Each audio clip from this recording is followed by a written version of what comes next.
Coming up on This Week in Radio Tech, you know the cassette tape, the 8-track tape, digital cassettes, remember those for a short time? FM quad, AM stereo, reel-to-reel. These are all audio standards and transmission standards that have come and gone.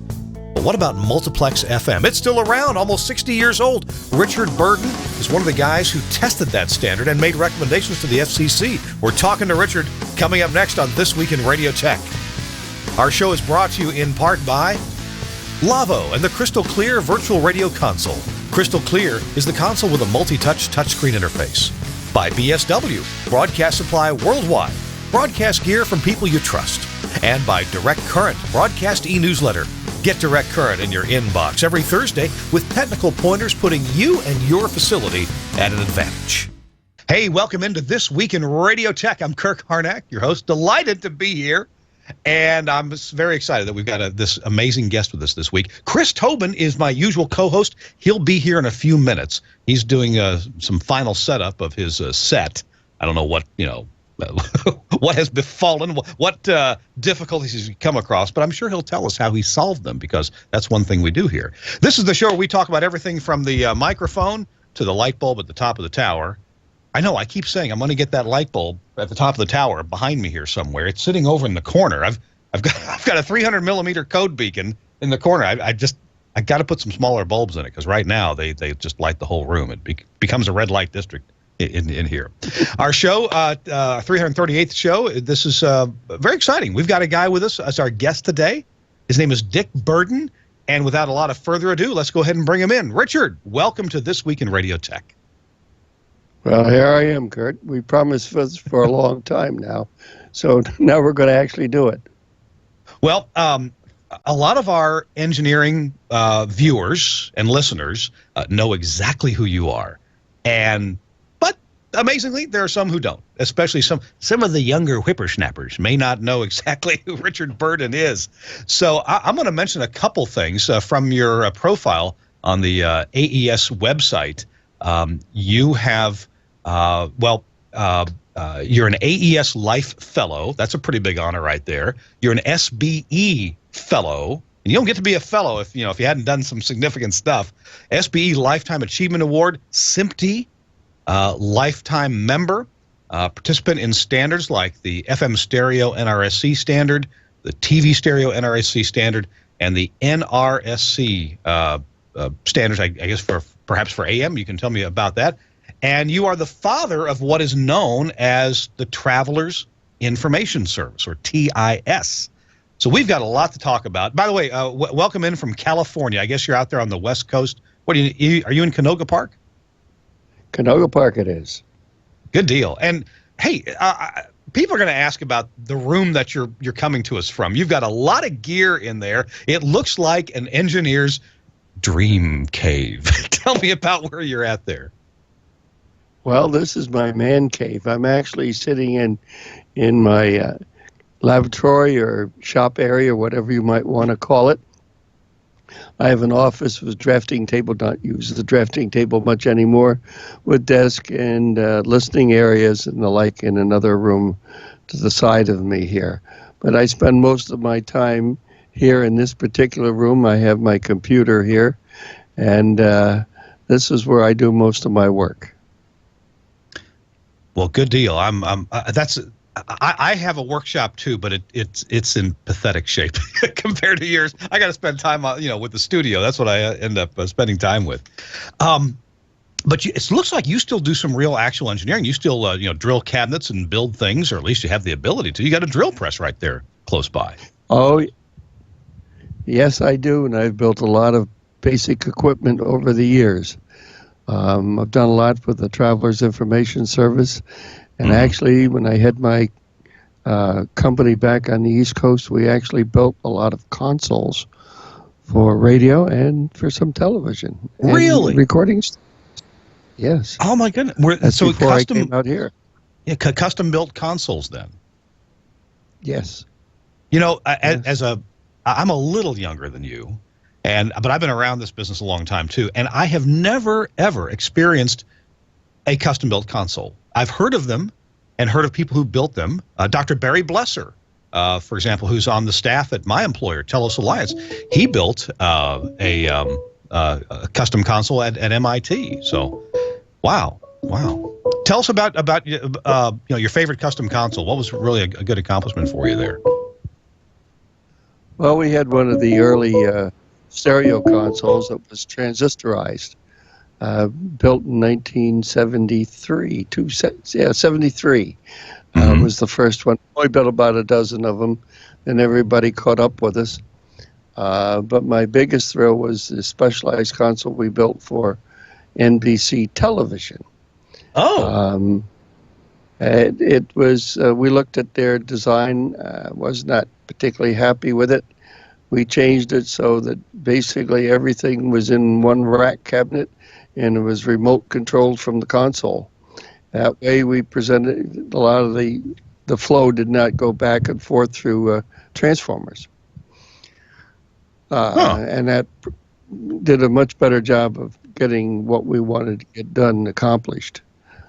So that was one of my bigger jobs. We built a recording console for Mark Century for their Jingle House, and you call Noah's Ark that was done. That was the first recording done out of that studio. I was there at the time. It was hilarious. So, wow. Yeah. Now, a lot of those things. Richard, I became informed or acquainted with you from your work with the FM stereo standard. And I guess it was 2 or 3 years ago at an AES convention. It must have been in New York, where yes, an it was assemblage in New York.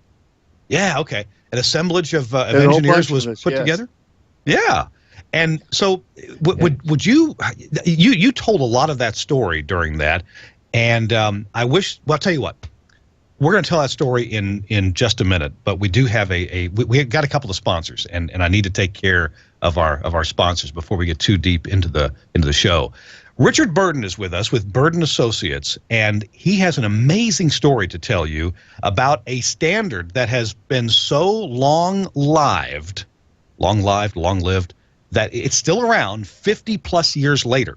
And we'll tell you about that in just a few minutes. Our show, This Week in Radio Tech, is brought to you in part by the folks at Broadcast Supply Worldwide, BSW on the West Coast. They're a few hour plane flight from Richard, because the West Coast is a big place. But if I don't know if we have it queued up, but if we do, let's see our message from the folks at BSWs. Stick around for this. Hello, I'm Phil McCavity. Week after week since 1973, it's been BSW's honor selling products to broadcasters worldwide for the best possible prices and the speediest delivery. Now let us show you how the magic happens. Welcome to the fictitious BSW Sale Factory. This is where all the products that are put on sale are staged and, once ordered, are placed on high-speed conveyors. Sound great and save big with the Wheatstone Aurora X1 FM HD audio processor. Just $49.99. No other sale factory in the world is as modernly equipped with all the latest technology than that of BSW. Here, a trained computer technician programs the BSW Remulac 4000A computer to make sure the products for sale are available in our warehouse, ensuring same-day shipping. You'll know when the mic is hot with the mic light indicator. Fits your OC White Pro Booms, only $99 each. At the BSW Sale Factory, workers are on double speed to route your emails and direct your calls to our happy sales representatives. Buy 2 Audio-Technica BPHS1 broadcast headsets. Get another one free. That's 3 for the price of 2. Call BSW today for this special deal. Operating a sale factory requires exact timing and product planning to make sure the products you want to buy are priced low and ready for immediate shipment. On behalf of the entire BSW staff, thank you for watching, and don't forget to buy stuff.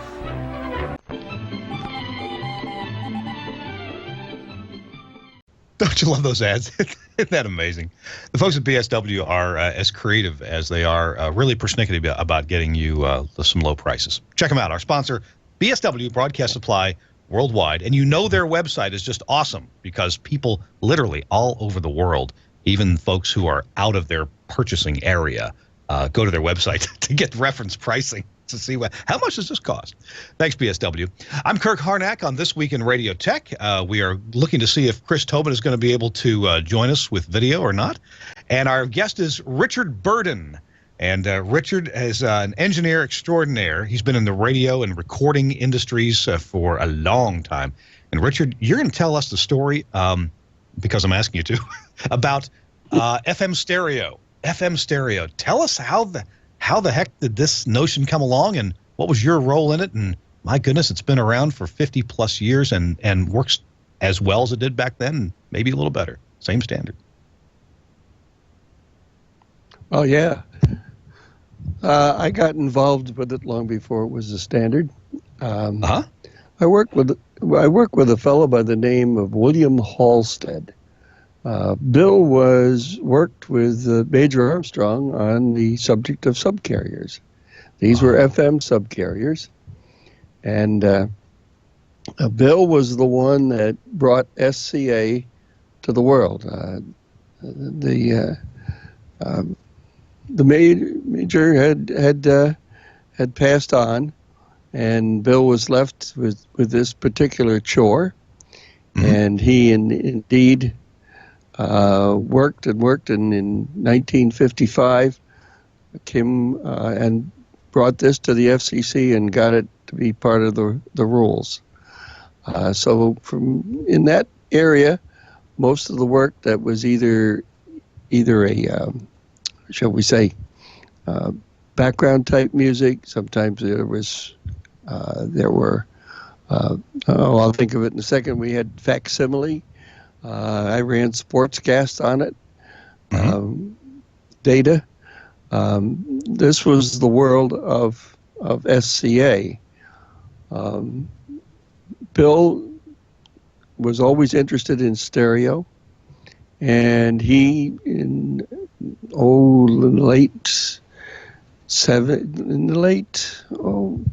I'm trying to think, 1950s.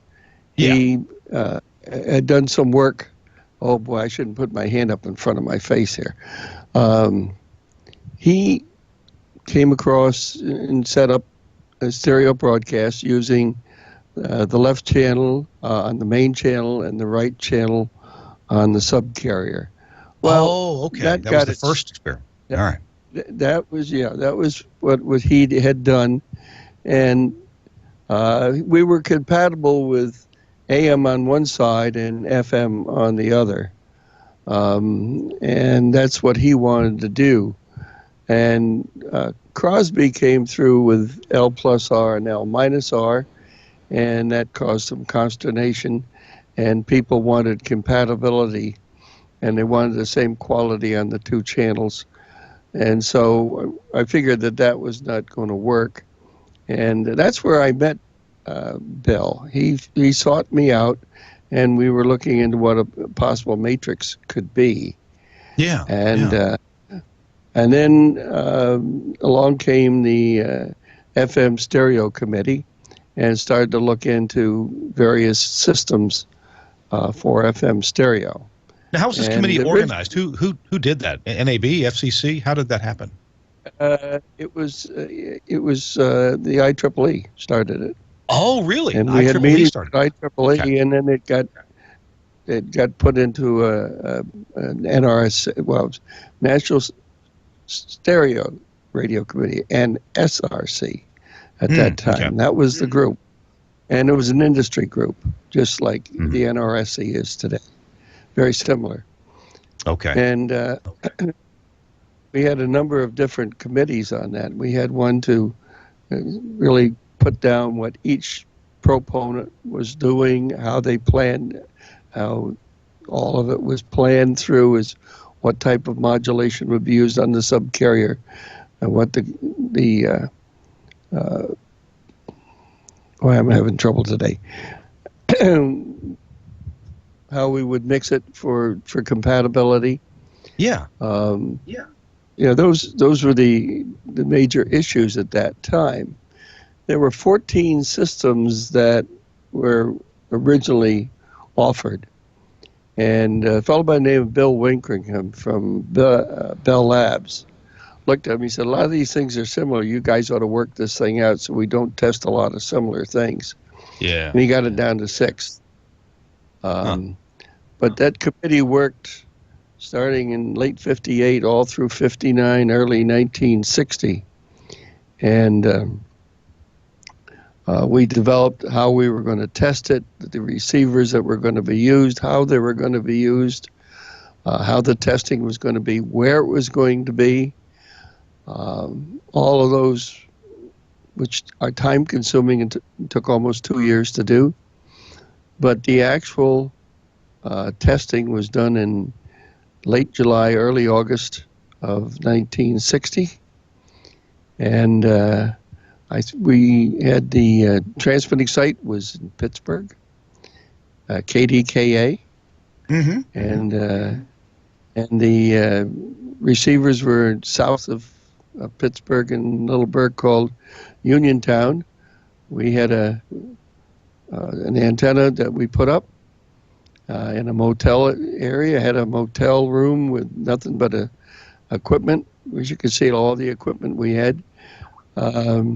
We had a standard receiver, which was a Scott, and everything went through that receiver. We got to a point where we were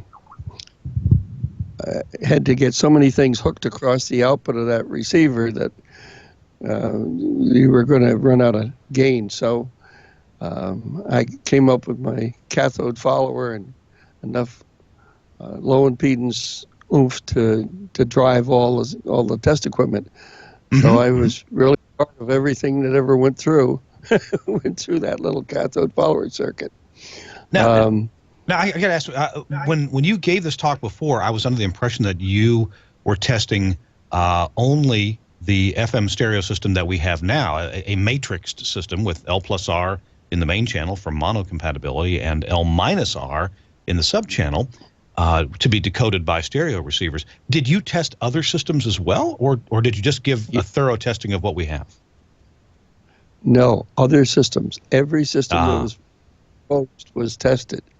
There were 3 different matrix systems. Wow. CalBest had L plus R on the main carrier and minus R on the subcarrier. It was an FM subcarrier.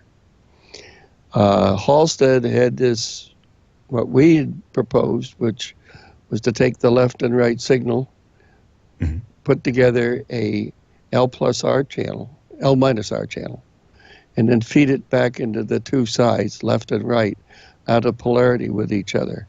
So you would receive the right with the left down 6 dB on one channel, and then vice versa on the other channel. And this gave you an area of compatibility. It wasn't exactly right on target, but it was like setting sliders off to the one side in a concert hall. And that was compatible with AM/FM stereo, which was prevalent at that time. So that was a concern. We also had the concern that if L plus R happened to be out of polarity, this wouldn't cause as much of an issue. Because with the L plus R out of polarity, why you'd get the background, and the vocalists many times would disappear and all of that type of stuff. We had a lot of that during those periods, but that did not seem to be the big concern in the committee. There we looked at a lot of the math. The 6 systems that were proposed, there was Crosby, which was an FM subcarrier and an FM main carrier, but they put a lot more signal into the subcarrier so they could get 15 kilohertz response out of it. And in doing that, they had to take a lot of signal out of the main carrier to do that. That was their issue. And they also, with with that system, you would not be able to have any other subcarriers. The other two FM subcarriers were the Halstead, which offered the opportunity to have at least two subcarriers, and the same with CalBest, who was an equipment manufacturer. So the system we have now, which is it based on? The Halstead system or something else? No, it's based on GE Zenith. Oh, and the GE Zenith system used AM subcarriers. Mm-hmm. And those that know FM and AM, it takes a lot more room to put a FM subcarrier in than it does an AM. Right. And we were limited to 8 kilohertz on our subcarrier. So we mixed the highs above 8 kilohertz. We wrote a paper on that, and saying that you really couldn't hear the difference. GE wrote a paper saying, "Oh, yes, you can," and we did a demonstration in New York with 2 great big Bozak concert grands showing we flipped in and out, and nobody in the room could hear the difference, which upset Murray Crosby quite a bit.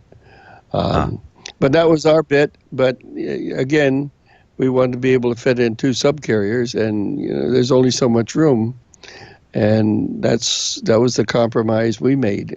CalBest made an equivalent,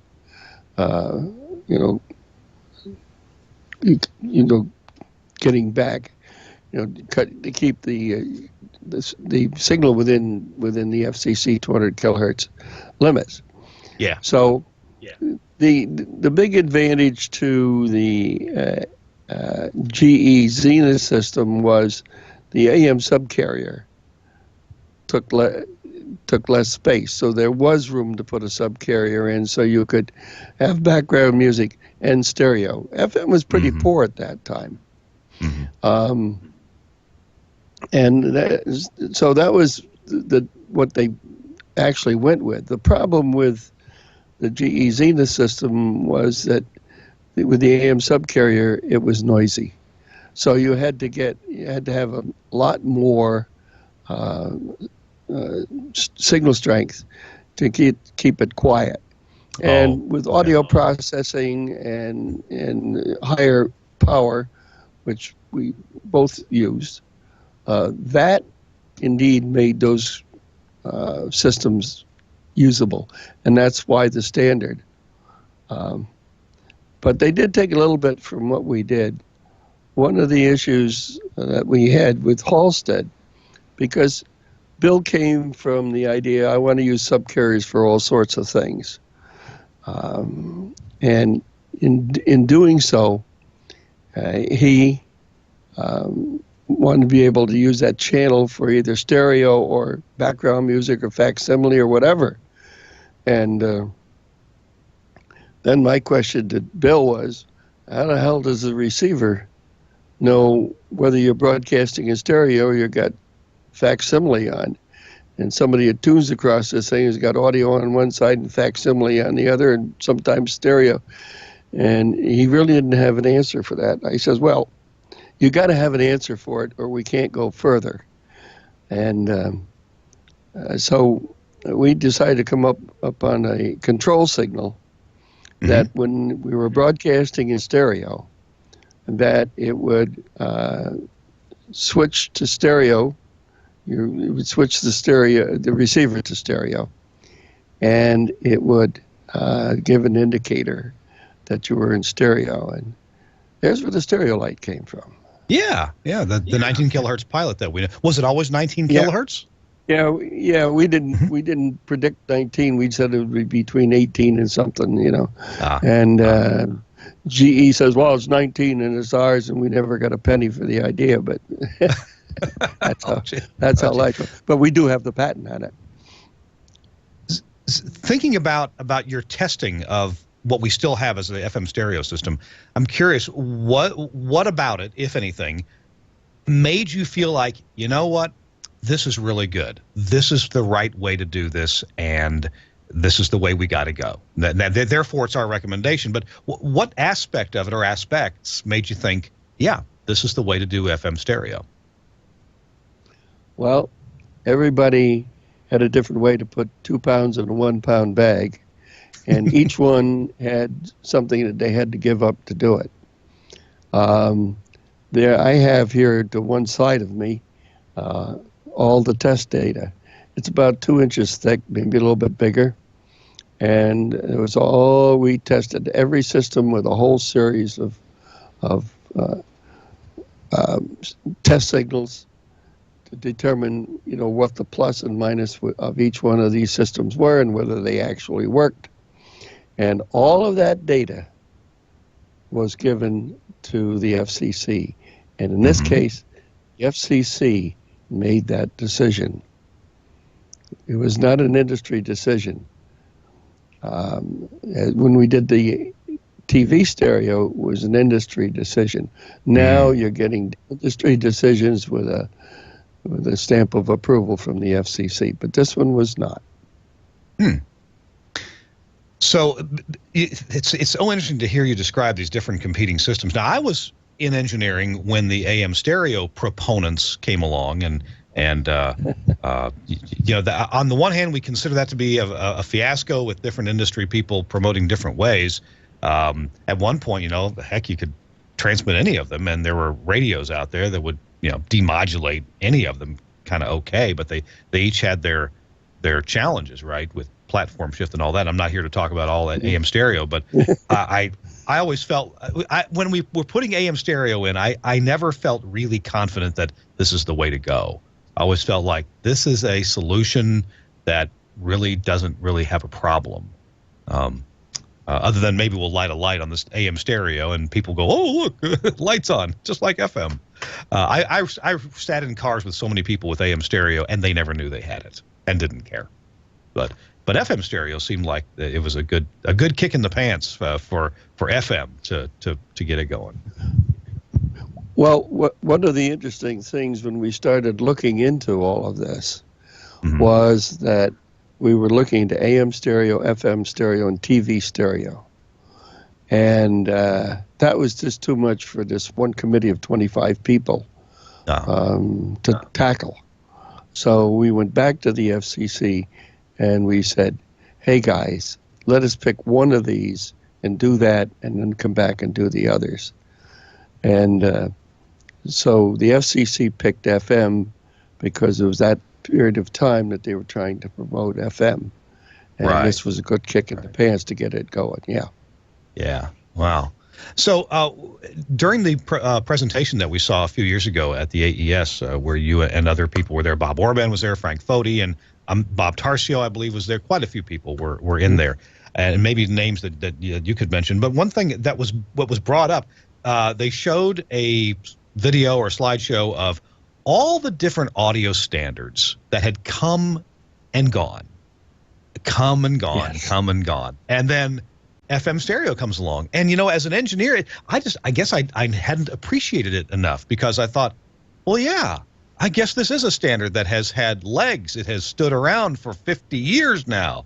That's got to make you feel kind of proud that this standard still exists today. It still works. It works pretty well. And it's what everybody uses. Okay. It really is. It was a good choice. Being another proponent, I still think it's a very good choice. There was issues with it. We fixed the issues. It was noise. It's been fixed. So was the noise fixed by preemphasis or some other techniques? Audio processing, number one.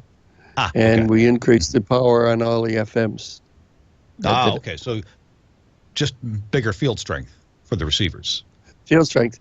Yeah, Danny Van Recklinghausen from Scott said, all we got to do is move 14 miles closer to the transmitter. That was his solution. Yeah. Wow. What is cool to me is that it's totally mono compatible. Now, you mentioned earlier that there were some recordings back then where the recording engineers were either not paying attention or they were looking for a different sound.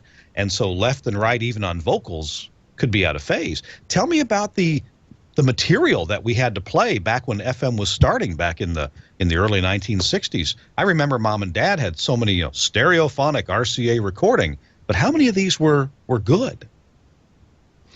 There were a number that were out of polarity. One of the issues we went through was this issue of polarity, and out of some of the vocals that might have been enhanced by doing that. And we had a guy from Capitol Records says, well, we've gone through our entire library and there isn't any. Well, I did one of the early FM stations up in Massachusetts, and we had a Sinatra Capitol record where 3 out of the 5 cuts, the vocal was out of polarity. So it was prevalent, it was there, but it was from that era. So when you don't have, once you got into the FM stereo area, which was the mid to late 60s, that problem sort of went away. Of course, these records, now these were vinyl records, right? Being with vocals out of phase. So if you listen to them on a stereo system in your house, a stereo record player, they would sound okay. Maybe even they'd sound enhanced, as they put it. But if you listen to them on a mono record player, that they wouldn't sound right. The vocal would be way down. The vocal would be way down with respect to the rest of the orchestra. Yeah. You think that would have tipped them off that, hey, this doesn't work in people's mono record players? I don't know why that comment was made, but it was obviously not right, not accurate. Wow. Well, I want to, we have to take a quick break here, and I want to, when we come back, I want to chat a bit more about FM stereo, and the company I work for, the Telos Alliance, and other audio processing manufacturers are promoting as maybe a little solution here, single sideband FM, where it's not a double sideband suppressed carrier, it's single sideband, and there may be some benefits there. Some people have said they found some benefits. So we'll come back and we'll chat about that in just a minute. Our show this week in Radio Tech, episode number 338. I'm Kirk Harnack. Chris Tobin is not going to be able to join us after all. He had some trouble getting his video going, but that's okay. I'm here along with Richard Burden of Burden Associates. Dick was one of the people who helped really prove out and made improvements to the FM stereo standard. A couple other big notable things as well we'll be getting to. Our show is brought to you in part by the folks at Lavo, L-A-W-O. Now, you know me as a broadcast engineer and on-air guy, the host of This Week in Radio Tech. What you may not know is that I've had the pleasure, the folks at Telos have sent me around the world to sell broadcast equipment internationally. Now, that job took me everywhere, lots of different continents and countries and cities and lots of radio studios. And I've seen a lot of broadcasting and the different and pretty imaginative ways that people do things in the broadcasting industry. That's one of the reasons I'm excited to introduce you to our sponsor, Lavo, L-A-W-O. You can see their website at lavo.com. Lavo is famous around the world for television, audio, and video, especially for high-profile event coverage like the Olympics, World Cup soccer, the Grammy Awards. When the broadcast is mission-critical, you're very likely to find a Lavo console there. You wouldn't believe how the stuff is built. I mean, it's really over-engineered, lots of redundancy. The backups have backups. There's no do-overs in event broadcasting, and dead air will kill your career. Well, you might be wondering, why should I care? Because I'm not doing television, I'm in radio. Well, radio guys, we hate dead air even more than TV guys do. We got nothing when there's dead air going on, which is why broadcasters like NPR, the CBC, and the BBC, to name a few, buy Lavo radio consoles. Now, being this involved in TV and radio around the world means that Lavo is thinking a lot about the future, too. We know that all types of media are converging on a common IP delivery platform. Lavo's ready for that with broadcast gear that can handle audio, video, too, and control of every studio device using just an off-the-shelf computer network. And after that, well, there's virtualization coming along and broadcasting from the cloud. Yeah, you can use other people's computers to do this. Lavo is building those tools right now. So if bulletproof reliability and 5 nines of uptime and being future-proof are important to you, well, please check out Lavo. Now, here's how you check it out. I want you to do this when you go check it out. It gives us a little credit. Go to lavo.com/TWiRT, LAWO.com/TWIRT to find out more. I'd appreciate it if you'd bookmark that. Check it out. You'll see what they've got to offer. And hey, if you're in television, they have some very cool video over IP offerings coming along now. Lavo.com/TWiRT, TWiRT. Thanks to Lavo for sponsoring This Week in Radio Tech. It's episode 338 with Kirk Harnack, and Richard Burden is with us right now. And so we've been talking about the FM stereo standard that's lived for 50-plus years and doing just great. Richard, I felt like I've understood FM stereo and the composite or multiplex signal pretty well. You know what really helped me understand this signal is an article a booklet written by Jeffrey Mendenhall when he worked for Broadcast Electronics. Now, he then worked for Harris, and I believe he's mostly retired now. He does some consulting work. But, man, he wrote a great article about the care and feeding of your composite signal when he worked for Broadcast Electronics. And that really got me to understand what was going on with this composite signal. At least I figured I did. If engineers really want to have a better understanding of composite, and so it's less of a mystery to them, do you have a suggestion as to what they might look at, read, or help them understand this? Oh, not really. But I went through it. One of the interesting things when we first started to put FM stereo on the air was the transmitters. Some of the transmitters were what we call the old sinusoid, where you would start with a crystal around 100 kilohertz and multiply up till you got to your operating frequency. Oh, my. RCA basically went in at one frequency, so everything went in the same input. Mm-hmm. Well, I got to tell you, working with sinusoids was an interesting scene. Getting these two channels where you would add the subcarrier about either 1/6 or 1/8 of operating frequency, and everything, the main channel came up all the way through all these other multiplications. The actual multiplication in a sinusoid is 864 times. So trying to phase, compensate, and amplitude compensate for all these differentials in using a sinusoid was interesting. I've done it. It gives you a lot of work and gives you a lot of headache, and you finally get it. But the way to do it is put it all in the same input, and then you can easily tweak the phase and amplitude differences to match. One of the interesting things when we first started to do this, there were no FM stereo monitors. We had to be able to find a way to do that. And I remember calling the people at the FCC, and I said, what is your standard on being able to measure this? And they said, use the Scott tuner and adapter. And I'm saying, that's fine, but you're supposed to be measuring roughly 30 dB, and the tuner is only good for 20, so you can't make the measurement. So there was silence, and we came up on a plan to be able to look at the baseband signal and look at peak versus baseline. And that's how we determine. That's where the 29.7 comes from in the standard. It's 30 to 1 boxes on an oscilloscope. So you had a peak of the main of, say, the left channel to the right channel. The peak on the one channel would be the 30 boxes, and the other would be as close to 0 as you can. Yeah. And that was very difficult to do with the sinusoids. But as you improved and made better direct FMs, that was obviously the way to go. And after getting involved in these things 2 or 3 times, that was my recommendation, is to, move to the direct FM. And that's what you see now is direct FM.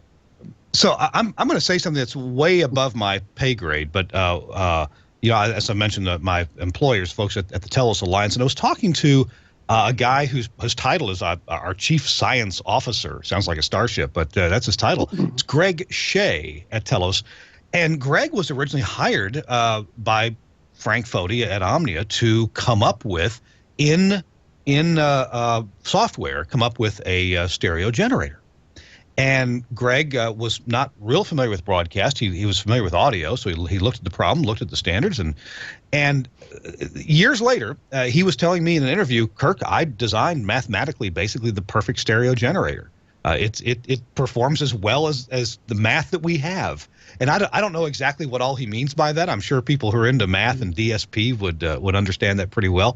Mm-hmm. But that leads me to my next question. Now that we can generate perfect stereo baseband, as good as math will allow, what do you think about this notion of a single sideband? The idea being to get rid of the upper sideband, and you are transmitting slightly less components of the multiplex that will reflect in multipath conditions. So if we could just get it down to a smaller amount of bandwidth, we could have less multipath effects. So that's the notion. Some people say, hey, it's really helped out. Others say, I don't notice any difference. What do you think about this? Well, when we were looking at that, when we were doing the FM stereo test, I remarked to Harold Cassettes, who was from the FCC, I'm saying, why do we have to use both sidebands? Now, I was not into the thinking of all of that, but I'm saying, there's such a thing as single sideband. It gives you more room for other things. I think some of the problems when you do that is you got to be careful with overshoots and overmodulations, things like that. I think that those things appeared. I never got involved in working with that. It was just a comment at the time I made it. But I think they should both work. Whether one is better than the other, and to change everything is another matter. I question that. Double sideband seemed to work well and be okay, and you would save some spectrum space if you were to go to single sideband. The question was, what artifacts is that going to bring in? And it turned out that the testing that they did at Omnia with the Telus Alliance some years back, they could find only positive benefits, except there were a few really old radios that were not phase lock loop that they said had some difficulty with that. I don't know what the difficulty was. Yeah. Now that we're doing, in fact, there's a white paper coming up at NAB about this. There are techniques now that, because we have such fast computers, we can generate the stereo baseband with a double sideband, L-R, and then we can regenerate it with a single sideband L-R, and the software can compare the two and see which is more advantageous at this moment in time, and can transmit the one that's more advantageous to give you more audio level with less peak. And because just because of where things fall, they're going to add constructively or perhaps destructively, destructively being a good thing because the peaks are lower, and you can get more audio out of it. So there's actually software in the world operating today that actually does this, which is just amazing. Well, let's try it this way, and this way we'll just transmit whatever's best. Well, one of the things it should give you is less multipath. Yeah, that's the idea. Because you got less energy in there, and so that would be a plus. But I've not been involved in the tests, and I don't know if they found how much of a favor that was. Yeah. Well, before we move on to the next subject, I want to thank you for your work in that. I'm sure it was a lot of discovery for you. And you and your cohorts on the committee came out with just a wonderful system, or with your recommendation to the FCC, and I'm glad that was chosen, because it had, I can't imagine a system that worked as well as it could in purely analog situations and still holds up. We can generate it digitally and make it just as pristine as it can possibly be, and it's compatible with radios that are 50 years old. It's just amazing. Yes, wonderful, isn't it? Yeah. I wish we could develop other things that just stayed good for 50 years. So let's turn our attention to this Traveler's Information Service. You are billed as being the father of this service, and it's not something that we use very often, but sometimes you drive to the airport or you're driving down an interstate highway and it said, hey, for road information, tune to 1610 or 540 or whatever it may be. Talk to me about TIS and how that came about. It started, Cliff Moore, who was the general manager of LA airports, would look out of his sixth floor window and see nothing but congestion. And he said what would happen at LAX was that if you drop people off at the terminal, then you couldn't get into the parking lot. You have to go around again. And he said, if I could only talk to those people, we could clear out a lot of the congestion. With that, he found Bill Halstead, who was my partner in the FM stereo. Yeah. And Bill had put an induction system on the George Washington Bridge to get for traffic going to the New York World's Fair at one time. Anyway, that's how he found Bill. Bill was aging at that time and asked me if I would undertake the program with him, and I did. I came out to the airport, and Bill decided he would sit back and let me do the job. Anyway, we were able to we used an induction cable. We buried it in Century Boulevard coming down into the airport. Mm-hmm. And then in the terminal area, we had a different message. And at that time, Federal Highway was very interested in what we were doing. Federal Communications Commission had given us a developmental license to come up with something. And they assigned us 830 on the dial. And it worked. Everything worked well, except in 1972 when we were doing this, the car radios were slide rule dial. Yeah. And you had to look for it on the dial. And when you're looking for it, if the guy in front stops, you got a fender bender, and we had a couple. So yeah. I called the guy from Federal Highway. I said, I think we got a great thing going for us here, but I think I've created a traffic hazard. And he stopped for a moment. He says, congratulations, you have. And I'm saying, okay, what do I do here? So I figured if you could turn down to one end or the other of the dial without looking, you could make this thing work. Oh. So this solved the problem looking down at the dial. And so I went back to the FCC and asked for 540, which was not being used in LA. And it came back, you can't have it. It's a Mexican clear, and you're within 199 miles of the border. Mm-hmm. So I contemplated for a few days, and I'm saying, well, now what do we do? If I still like the idea of moving to the edges, how many radios can tune below 530 or above 1600? And we went out to Hertz, Avis, National, I think it was at the time, and a whole bunch of used car places, laid down our induction cable, and ran a whole series of tests, and found out a little better than 95% of the car radios at that time were able to tune 530, and about 92% would tune 1610. So the question is, what was on those channels? Well, 1610 had some stuff on it, but 530 was assigned to airports. And I couldn't find it being used at LAX. Couldn't find it being used over at Burbank Airport. And I'm wondering where it was being used. And so I called the FCC, told them my plight, told them that Federal Highway backed me up, that we've created a traffic hazard while we're trying to fix things. Mm-hmm. And I asked for 530 and said it was not being used in the area. And would they consider letting me have that channel? And about 3 days later, it was 530. And we had that 530 at LA Airport up to about 77, 78. And then they came out with the TIS rules, which were made from this work.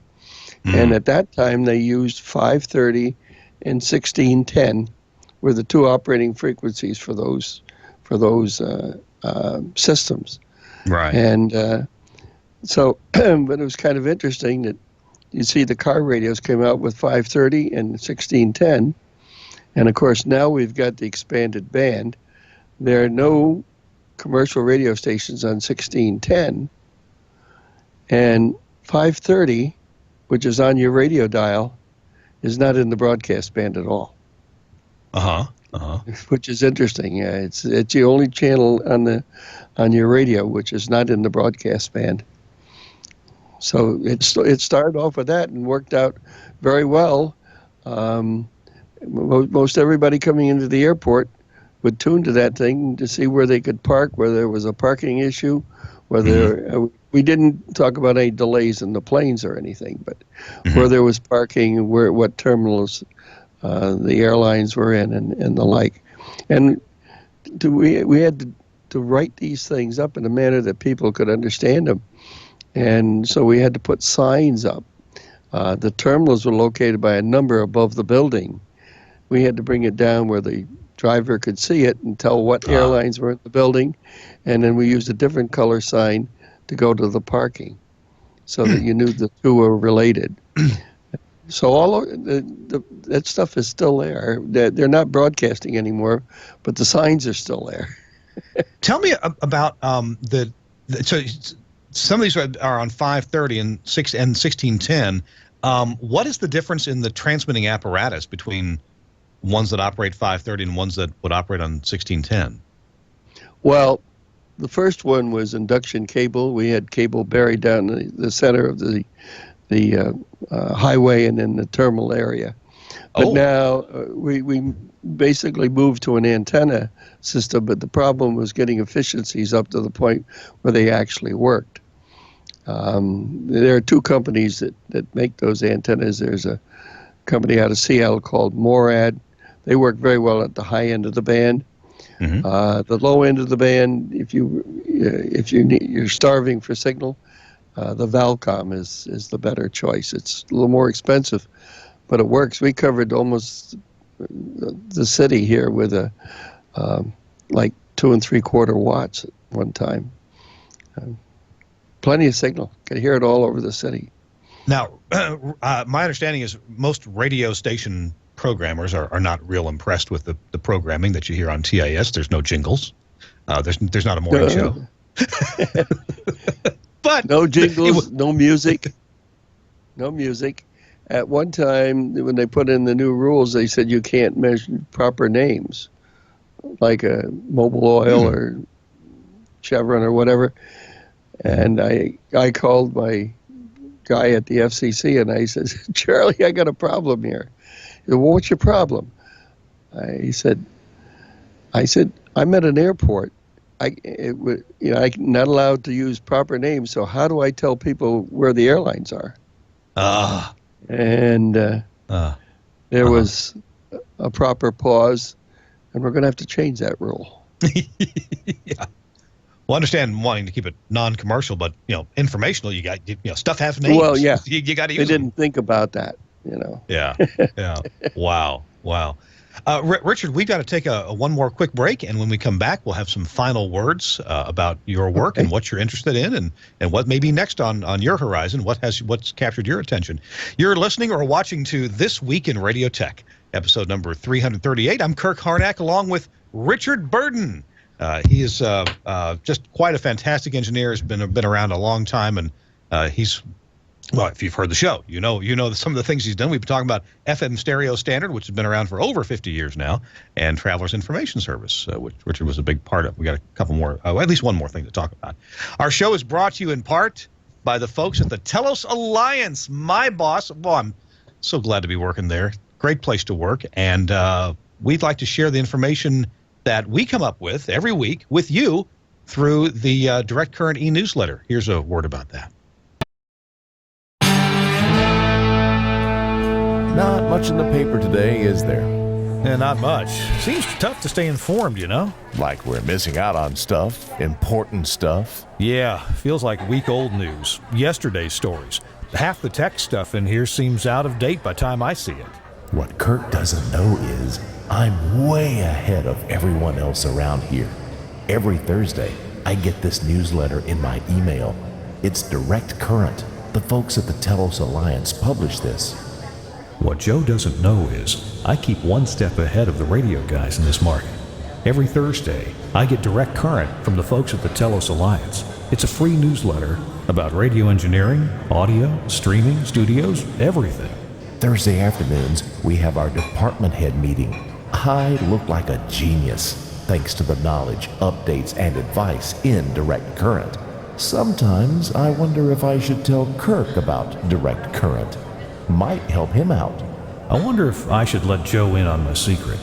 He could use a little help sometimes. Nah. Get Direct Current in your inbox every Thursday. Read profiles of engineers and newsmakers in the broadcast community. Get technical pointers putting you and your facility at an advantage. Important industry news and views. Plus, you'll be up to date on Telos, Omnia, Axia, and Zipstream products. It's all here in the Direct Current newsletter. Subscribe online at telosalliance.com/directcurrent. That's telosalliance.com/directcurrent. I was just looking at my direct current that came in my inbox today, and you know what's in there? Something pretty valuable. If you want to go to NAB, if you're going or you want to go, there is the Telos Alliance guest code for going to NAB. You can get into the whole expo floors, all of them, for free if you'll register online and use the guest code provided by the Telos Alliance. Thanks a lot to Telos for providing the Direct Current e-newsletter. Check it out at telosalliance.com/directcurrent. All right, Richard, let's wrap it up. What would you like to send us home with in terms of something to think about or what's on your mind? Well, I'm a big fan of radio. It's always been there for us. When I lived back in the New York area and we had that Northeast power blackout, it was radio that kept us calm. We knew what was going on. I don't think the internet can do that for us today because we probably won't have connection to it if we lose power. So the one thing about AM/FM, it's one transmitter to many receivers. So I've always been a support of broadcast. I've lived through it ever since I was a kid. I've loved radio. So from that standpoint, that's my plus. I'm interested now as we see more and more automation in broadcast facilities, as when programs come into the facility, that they all come in at approximately the same level. You don't want one to be hot and another one to be down in levels and stuff like that. I remember when I first got started in broadcasting, we had the Fibber McGee and Molly's and those type of shows that would come down in an evening, and everything came from NBC all at the same level. It wasn't different. It wasn't processed or the like. We need to get back to that kind of a standard. AES is looking into that. John Keane is a big factor in looking at those things. I think we need metering that tries to keep that on a distribution level so that you have consistent levels within the facility. When it comes to actual broadcast, if you want to use processing, well, I think it's probably in order there if that's what you want to do and the amount of processing that you want. But within the studio facility, I like to see consistent levels.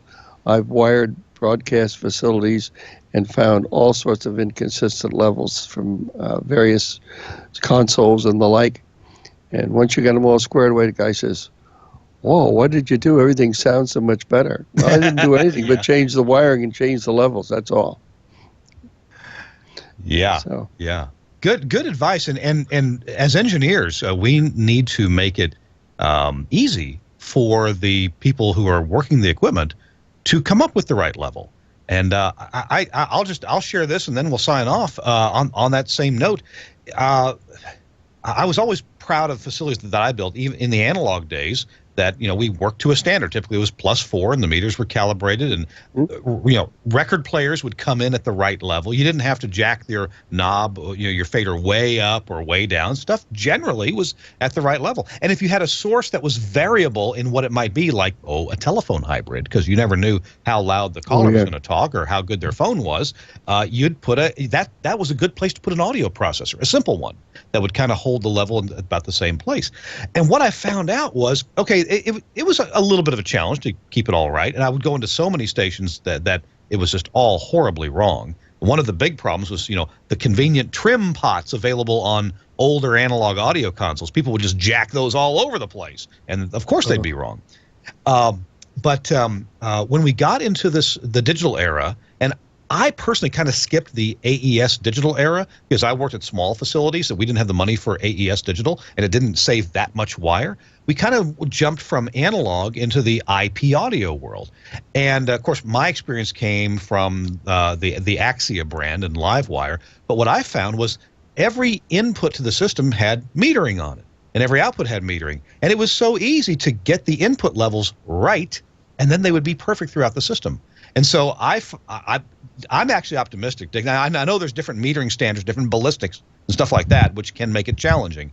But I'm actually optimistic in that I think it's easier now for operators to get the level right because it was easier for the engineer to make the level right coming in. And so I'm actually feeling kind of good about where things are headed. And then you mentioned John Keane.